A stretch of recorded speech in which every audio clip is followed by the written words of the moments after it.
Saya to the point saja ya. Nggak apa-apa, memang harus to the point. Menurut hemat saya, pemerintah tidak mendengar. Apa They don't listen. Di mananya? Bagian mana yang Anda? Ini sudah 1,5 tahun. Kerusakan sudah terjadi, lumbung sudah terbakar, korupsi sudah terjadi. Bahkan kalau bisa flashback ke belakang, 6 bulan sebelum MBG ini dilakukan, kami sudah mengumpulkan data, sudah mengeluarkan studi. Tahun 2024 sebelum MBG ini berjalan, kami sudah sampaikan 46% masyarakat mengendus ada potensi korupsi.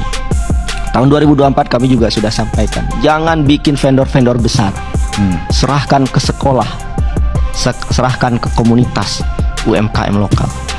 Tahun 2024 kami juga sudah sampaikan potensi korupsinya dari mana saja, di SPPG itu di mana saja, mulai dari pengadaan, penyalahgunaan pengawasan. Tahun 2024 kami bahkan juga sudah sampaikan ada potensi keracunan. Bahkan yang sekarang kalau kita lihat inefisiensi itu 1,75 triliun per minggu. Dan itu kan sudah dilakukan dari mulai mengganti, menegakkan hukum, terus kemudian pimpinan. Kalau bicara soal mendengar masukan, masukan itu harusnya diterima sebelum kebijakan itu dilakukan. Maka kalau sekarang ketika korupsi sudah terjadi, apakah kemudian salah masyarakat menuntut pemerintah? Ini bisa tidak terjadi sama sekali kalau dari awal kebijakannya benar. Kalau di awal rente-rente dapur itu tidak dimiliki oleh partai politik, ormas, yayasan yang terafiliasi dengan pemerintah, ini bisa dicegah. Tapi apa yang terjadi? Naskah akademik kebijakan ini tidak pernah ada. Ada banyak profesor di negara ini, ada BRIN, Bappenas, tidak ada satupun naskah akademik. Kami mengeluarkan studi itu sebelum MBG itu dilakukan. Tapi apa yang terjadi? Tidak didengar. Dan kalau boleh saya jujur, setelah 1,5 tahun, apakah saya marah? Saya marah. Saya dapat beasiswa LPDP, saya lakukan apa yang saya bisa, bikin studi. Saya pengen tidak ada korupsi dan kami sudah mengeluarkan studi itu. Dan sekarang korupsi terjadi. Triliunan rupiah uang sudah hilang. Tapi dalam konteks perbaikan, evaluasi, pengakuan dari pemerintah bahwa benar ada kesalahan dan masih ada sisa waktu 3,5 tahun untuk memperbaiki, Anda melihat? Saya sangat menerima secara empati ya, bahwa pemerintah mengakui ada kesalahan. Tapi kan ini bukan perusahaan. 1 rupiah pun rugi dari salah tata kelola kebijakan, maka yang rugi adalah uang masyarakat. Beda dengan mengurusi perusahaan. Perusahaan salah hitung, yang rugi adalah perusahaan. Tapi meskipun ketika pengelola negara ada salah sanksi hukum yang sekarang sedang berproses, mau ditangkap sebanyak apapun koruptor, saya sepakat koruptor harus ditangkap. Tapi pertanyaannya, apakah kemudian uang yang hilang ini lantas kemudian kembali? Apakah kemudian sampai 2029 kita disuguhi tangkap menangkap terus? Dan lebih parah lagi, sebetulnya inefisiensi dari program ini luar biasa. Itu kenapa saya selalu meyakini empirical based evidence. Jangan sampai di negara ini politik rente mengalahkan kajian akademik. Itu yang kami sesalkan.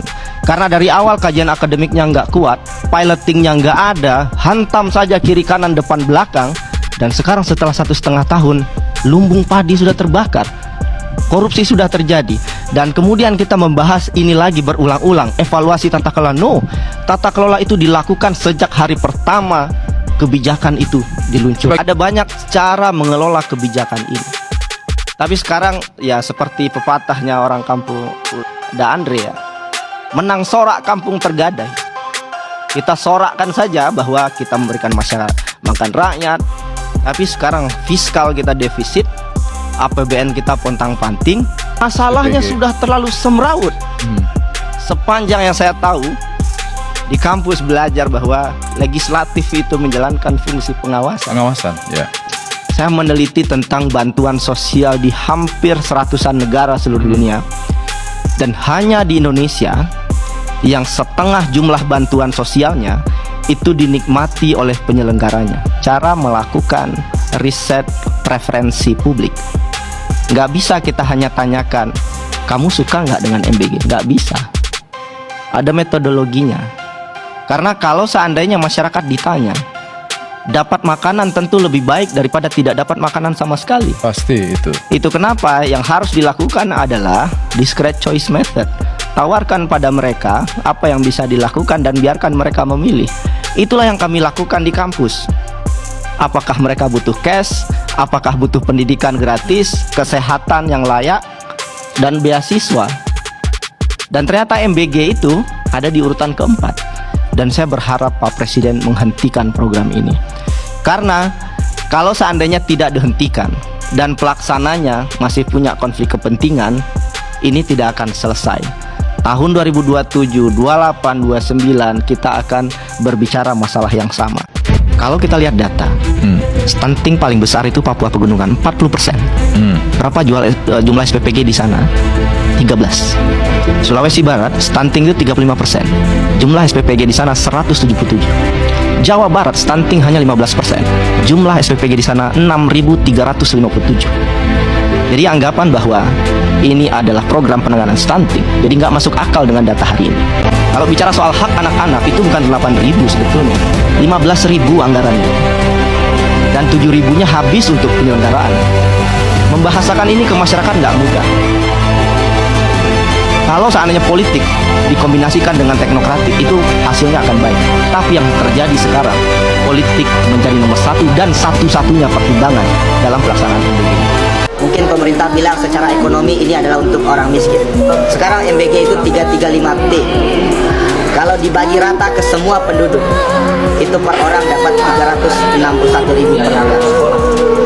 Kalau dibagi ke orang miskin saja, setiap orang miskin itu per keluarga bisa dapat 66 juta per keluarga per tahun. Dan kalau dibagi per bulan, keluarga miskin itu punya hak 5,2 juta dari anggaran 335T. Tetapi berapa rupiah yang diterima oleh masyarakat miskin hari ini? Hanya sekitar 200.000 rupiah dari hak mereka yang seharusnya mereka terima 5,2 juta per keluarga per bulan. Sekarang selisihnya kemana? Uang ini larinya kemana? Uang ini larinya ke rente, ke vendor besar, logistik besar. Mereka-mereka yang menikmati ini bukan dari masyarakat kecil. Saya kira ketika MBG diberhentikan, belum tentu masyarakat marah pada Pak Prabowo. Kalau MBG dihentikan, siapa yang marah menurut Anda?